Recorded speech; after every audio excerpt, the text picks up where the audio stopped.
Welcome to FX Street. If you like what we're talking about, you want to follow what we're doing and get updated on a regular basis as our content is produced, head on over to YouTube, to our FX Street YouTube channel, and hit the subscribe button. And if you like what I'm talking about, you want to follow what I do, you can follow me on Just Analysis 1 on Twitter. Taking a look at IOTA, last time I did a review of this was last week today actually. And not much has really changed from that analysis, despite the pretty big drop across the board in cryptocurrencies today. IOTA dipped here. Oh, that's not what I wanted. I want the price measure. From the open to where we're currently at, it dipped, minus 10.5%, but it's been down as much as 14%. But ultimately, though, structure-wise, excuse me, not much has changed at all.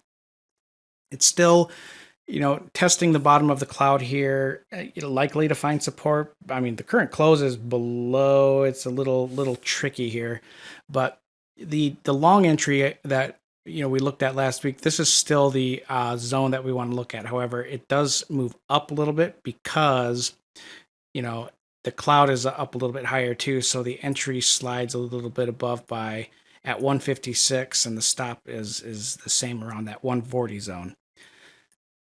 Really, this is a bit of a hard read because, there's a definite bear flag, pennant, however you want to draw it. And IOTA is nearing conditions for an ideal bearish Ichimoku breakout. That would occur down at the 119.20 zone. So around here, let me just put that in there quick. I'll just put the stop there. Below, if the entry was at, 119 even, I'm just going to slide the hypothetical target down there, but this would need to be the close. The daily would have to close, on that 119 level or slightly below it in order to be valid. But here's the deal.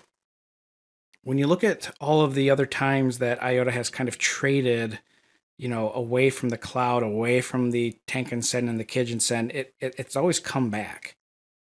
And does that mean it won't travel further south if it closes at 119? No, but what it does show is that there's been a lot of opportunities for bears and short sellers to push IOTA lower, and they've either been unable or unwilling to do so. And I think that's something to pay attention to, especially if you start to see a bounce in the broader altcoin market and in Bitcoin and Ethereum.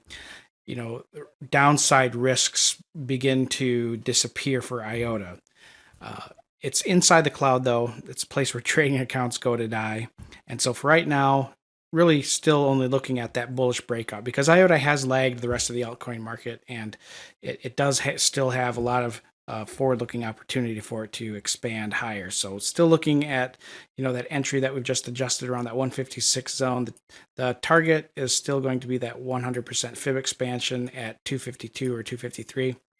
And yeah, that's what I see happening here on IOTA. Really quick though, the oscillator values are relatively neutral still. They have not changed much at all, even though there's been some pretty wild movement there.